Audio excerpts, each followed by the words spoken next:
Hello, for anybody who's just joining us now, my name's Colleen Smith, reporting for Devon Live, and I'm just being careful because I'm on a building site here at the moment, and it's quite an exciting moment because we're on the rooftop of what was the former House of Fraser building, looking out with a view I've never seen before, and most people have never seen before, of Exeter Cathedral and the buildings down below. These Elizabethan buildings looking over these rooftops in every direction around Exeter city centre, and I'm here with Joe Priday, whose group Priday are behind buying this building and now revamping it at a cost of about 40 million, and it's going to become a boutique hotel with restaurants, a rooftop bar, and the glass box roof will go up above here. And Joe's going to tell us a bit more about it. So could you just walk us through what's going to be on this level, Joe? So we're stood in what was the original on the top of House of Fraser. As you just described, we're actually one floor below where we're actually going to be. You can see the beam there, and see with the crane, there's the additional box now sits on top of the building, which then forms a terrace and the bar that then picks up this fantastic view, with the rooms on the front, side and the edge as well. So these rooms on this level are all going to be suites with their own balconies looking out at the view in every direction? And this, where we're stood now, that also gets built up, and there's rooms that now line this corner. They have terraces overlooking Catherine Square as well. Amazing. Okay, so we're going to have a wander through the building and try and see the work that's going on. For people who are wondering, you're hoping that this is going to be ready when? So it will be watertight and plastered, and all the rooms are being formed now. That will all be done before Christmas, and by next summer we will be operational. Amazing. And the hotel that's coming in here is a boutique hotel called Hotel Indigo. Yeah, that's right. It's a Intercontinental Hotel Group brand. We have an agreement with them to use their brand and their infrastructure. Our operator is called Castle Bridge, very, very, very well renowned, excellent operator of these sorts of boutique hotels, and they're also looking after the spa in the basement for us and all the other associated food and beverage as well within the building. So we hope to go down to the spa and the basement, but there may not be so much signal down there. So while we're up here in the sunshine, can you tell people about that? Because that's quite a new part of the project, isn't it? The spa? Yeah. So the spa is the basement within the building has very good head height. So we're able to put all the normal facilities you would imagine, being the jacuzzis, saunas, steam rooms, etc. There's quite a large gym. There's some treatment rooms as well. And a champagne bar. And there's obviously also a champagne bar. So the operator, we're going to be able to effectively rent the hot tubs with the champagne bar for various functions, etc. So that's in the front of the building. Then at the rear there's a sports bar that then operates down into the side, and so one for the boys and one for the girls. Yeah, put it like that. Yeah. Okay, but how many restaurants will there be in the whole building? So you're going to have the rooftop glass box up here. Yeah, so it's not necessarily a restaurant up here. It'll be very much sort of a cocktail lounge. Yeah. In the basement it will be a quite simple sort of beer and burger for sports viewing, etc. Ground floor restaurant is Colson's, which is very much seafood and meat type base. We're very much looking to complement our neighbours here, so there's no degree of competing. We're actually all working together. There's been a real big feature of the development, and also a feature of just the brand and how Hotel Indigo operate and how Castle Bridge, our operator, operates. Is very collaborative, so guests may not want to eat in the hotel every day, and we all know that generally doesn't happen. So our staff will be directing people to other local eateries and places to have a drink. And you were saying it's Colson's. For people who don't know, the history is quite important as well, isn't it? So Colson's. Colson's was the original name of the department store before it became Dingwall's and then House of Fraser. So back in the early 1900s, it was the original building before its bombed was called Colson's, and you can still see the original name on the old canopy. That's jutting out over the high street still at the minute. And there's a lot of, I was talking to Shane, who was leading the building team, so part of the difficulty of this job is preserving as much as possible, isn't it? You're keeping the exterior looking as it does. The structural engineering that went into the building has obviously been extensive in terms of the amount of renovation. But what the guys have found is how well constructed it is as a fundamental post-war building. Things were certainly done right, and that's been fantastic for when all the demolition's done. But getting to the point of demolition, there's obviously very, very, very heavy materials that we used, which when you put it back together, it's great. Getting rid of it has been somewhat of a challenge, but nothing the guys can't handle really. Brilliant. So lead on. I think people just want to have a look for themselves. Can we start by looking down through here? We can. Yeah, we can go that way. I'll follow you carefully. Absolutely. So we just explain to people what's happening here. So this light well where the crane is will stay. Yeah. So when you're actually I'm just going to try. Sorry, I've just got to climb over something here. I don't want to fall. So we're looking down. Yeah. So we are. How many stories? So we have basement, ground, first, second, third, new fourth. New fourths. Yeah. Okay. So this is going to create, you were just explaining, a light well. So where the crane is, the light well remains. So if you're sat in the restaurant, you have natural light down through that light well, which is fantastic feature. It's a deep, dark ex-department store. So that's one of the challenges you get in terms of the design. The architects have been great working around that in terms of, you have front access, rear access, side access, which is rare for a large department store. And we can deal with the depth of the building and basically the lack of natural light by using this light well system. And you can see the construction of the building actually really, really works to that, in terms of it's actually been relatively simple to take out large sections. And for people that will remember this building, it had escalators all the way up through the middle, it had lifts up all the way through the middle. So simply when they're taken out, you actually have the natural space. Yeah. That's so this is part of this was where the escalators ran up through the centre. Exactly. Okay. Right. I'll follow you. Okay. Yep.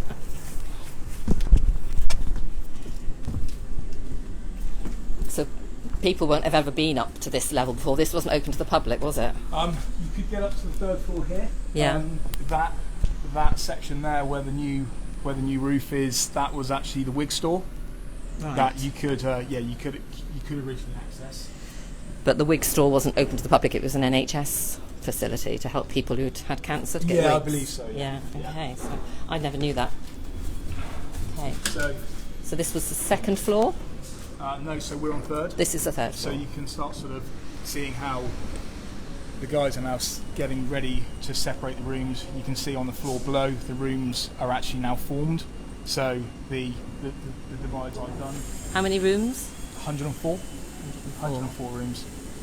And you start to see the extent of the light well and how the guys are contracting. There's Shane, who is our site agent. Yeah. Shane, gives a wave. So there's no lift in here at the moment, so there are a lot of stairs, aren't there? Unfortunately. But obviously the lift system is quite an important part of the design, isn't it? It's going to go right the way. Yeah, and they're obviously modern high-speed lifts as well, so they'll be able to get people straight up to the roof for that experience very quickly. Yeah. Okay. Really start seeing on this floor how actually the plasterboard and how all the divides start now happening. Yeah. And because the building splits well, the guys are able to really maximise the space and utilise their timings. So they can work on this section, whilst people are on the roof. Okay, so there's quite a lot going on behind the scenes all the time. Yeah. Even at this level. Okay. And there's another interesting part of this, that you've got 3 different kind of stories for the rooms that are based around the history of Exeter. That's exactly it. So Hotel Indigo, one of the big features of the boutique brand is it takes local inspiration, and that local inspiration is on 3 design narratives. So design narratives here are the cathedral. Perhaps if we go down a bit more, Yeah. it's noisy just here, we might go slightly quieter a bit. So this is the sort of design for the rooms. You'll have different types of rooms. So there's three different styles. Yeah. So we have the cathedral narrative, the house that moved narrative, and Colson's narrative, i.e. the original haberdashery type feeling. Oh, lovely. So yeah, now back on the ground floor, and you can start to see the lift orientation. For those that remember this building, the lifts always faced the High Street side, which is there. The lift orientation is now this side, so everything that sort of comes through.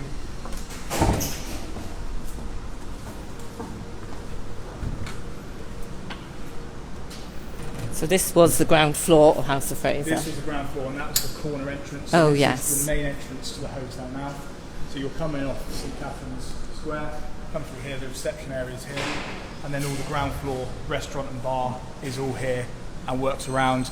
And you can see there the crane, which is the light well all the way down. So the space really works, interacts with the environment nicely. And then once you finish your food, it's nice to go up on the roof and take in the view, really. Amazing. And the view is part of the thing that really drew you to this freehold development, the reason you were so interested in it. To be able to acquire a building of this size, which is it's unlisted freehold in the centre of Roman Cathedral City, looking over that cathedral, where obviously everything's listed around, nothing's going to be built up. It's a pretty spectacular opportunity, so we have to maximise it. That's what we're looking to achieve. So now we're going down to the basement, and we're not sure about signal down here, so bear with us. This is where the spa is going to be, and the sports bar. So the guys are now making sure all the drain runs are all absolutely up to modern spec. So we have the sports bar all drops into this area here.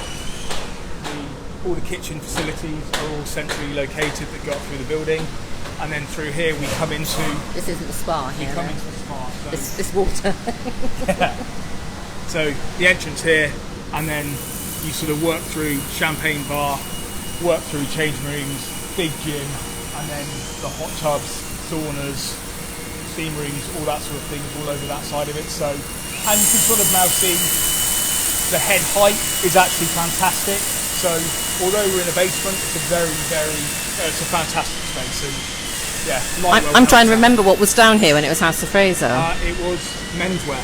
Yeah. That's why I don't remember it, obviously. That's it. Okay. Amazing. But we were going to look at the rooms. I've got lost. Where are the rooms? We go down to the narrative room, yeah. The narrative room. So this is where the three different... this is fantastic. I didn't know this happened. In boutique hotels, they lay out each room and how they're going to look in advance. So we're going outside to reach those. It's a bit noisy. So we've got kind of... Yeah. Oh, right. Okay. So we reached the basement from the other side. I forgot that. Yeah, sorry. No, it's me. I forgot. So this is where we might... I wasn't sure about signal, so hopefully you can still hear me.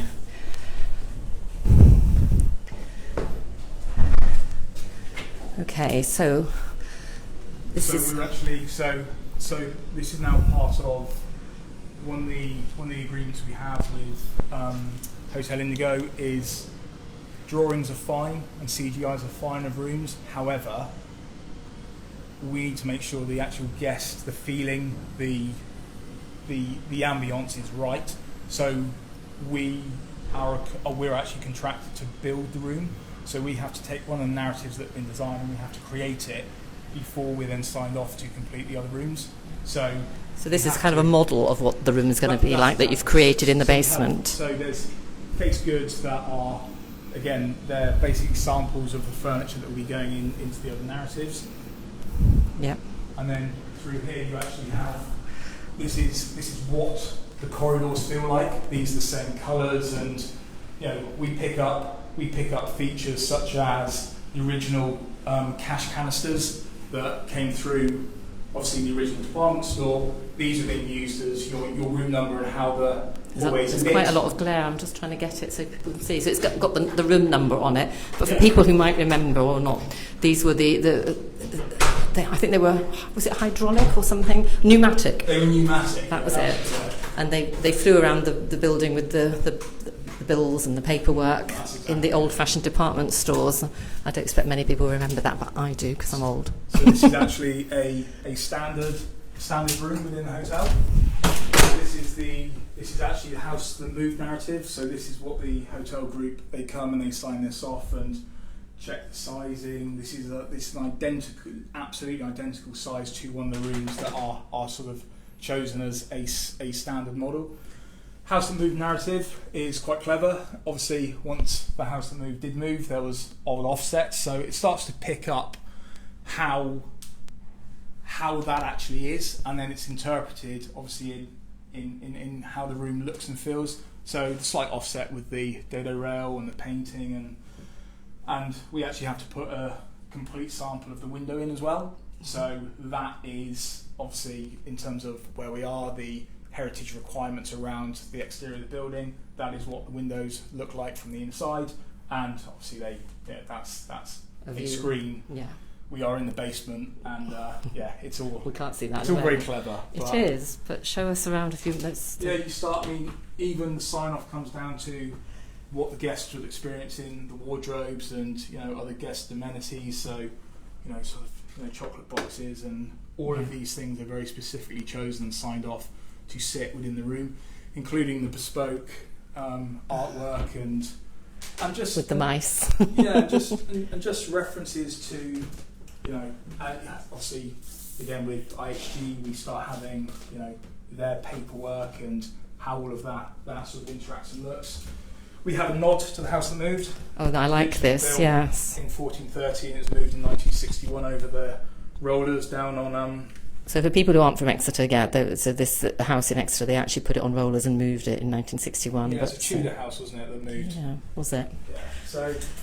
And then we even have to go down to the point of full bathroom with all the goods and all the decoration that we would expect to see as well. Lovely, yeah. So really, obviously, very high standard. Yeah, we're a 4-star plus offering, and as such, the whole everything has to work for. It's quite difficult to capture on camera, but it is really very luxurious.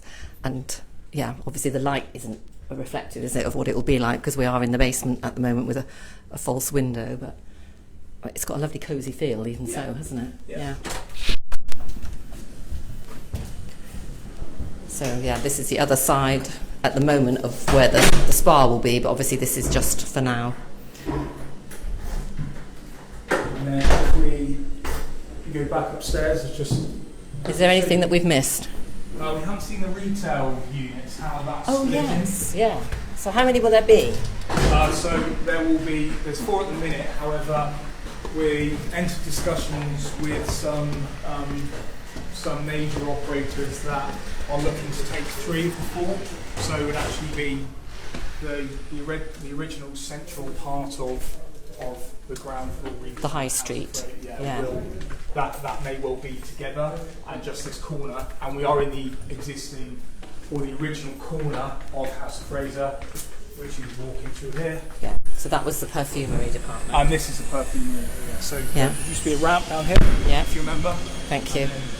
Thanks for the warning. You come through into this was all the perfume, and that was the original central entrance lobby into House of Fraser. Oh, I'm with you now. I did lose my bearings a bit. Okay. Yeah. So we're now facing the high street. That's it.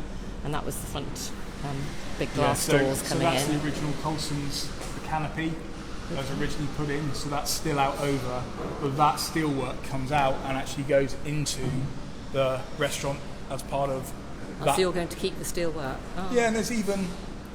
So for those who know, Sleeman and Sons, very famous local contractor for Colson's Limited in Exeter. That was obviously uncovered from the 50s when they rebuilt after the war very quickly, and thankfully did a fantastic job, which makes our life easier. Thank you very much, Mr. Sleeman and Sons. Yeah.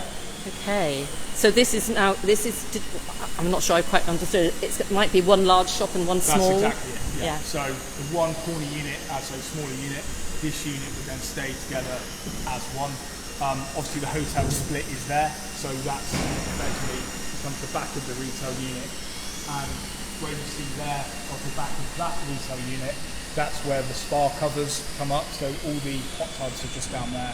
So the roof lifts up into that space. So that effectively becomes the back of the retail unit there.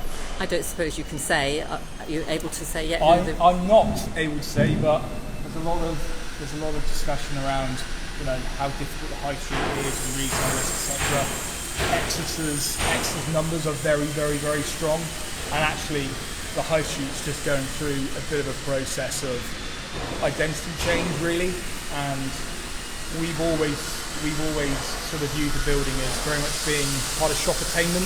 You know, you're now under a bustling, vibrant, high-end hotel. As such, that attracts a different usage for the retail unit. So it's more what should I say? More of a sort of a showroom use, more of a something that you want to see and might then go home and purchase, or something you need to look, feel and understand, but you'd still use a traditional online method of actually acquiring it and getting it sent to your house. That's what we're focusing on. Okay, but it's not decided yet. No, I'm pushing you too far, but we'll wait and see. I can't say about it. No, but it's too early to it's say. Fantastic for Exeter, really. Oh, well, that's great to hear. I think that's all people care about, isn't it? Yeah. Exciting. It's good to have something exciting to look forward to at the moment. Yeah, exactly. I think we've covered everything, Joe. I think we have. Yeah. Okay. I'm sure everybody's bored of listening to me, so. No, well, I think people really just wanted to come inside and see what's happening, they hopefully by this time next year it will be open. Yeah, that's everything's on schedule. The guys, I can't praise the teams enough. You know, teams back at the office, teams on site have been, you know, absolutely great. Exeter City Council, the planning department and building control, everything has been a real collaborative sort of journey. It's a difficult process to go through, and you know, I think post COVID everybody wants to sort of knuckle down, work together and deliver something positive, and you know, it's certainly going in the right direction. Thank you, Joe. Thanks for your time. Cheers.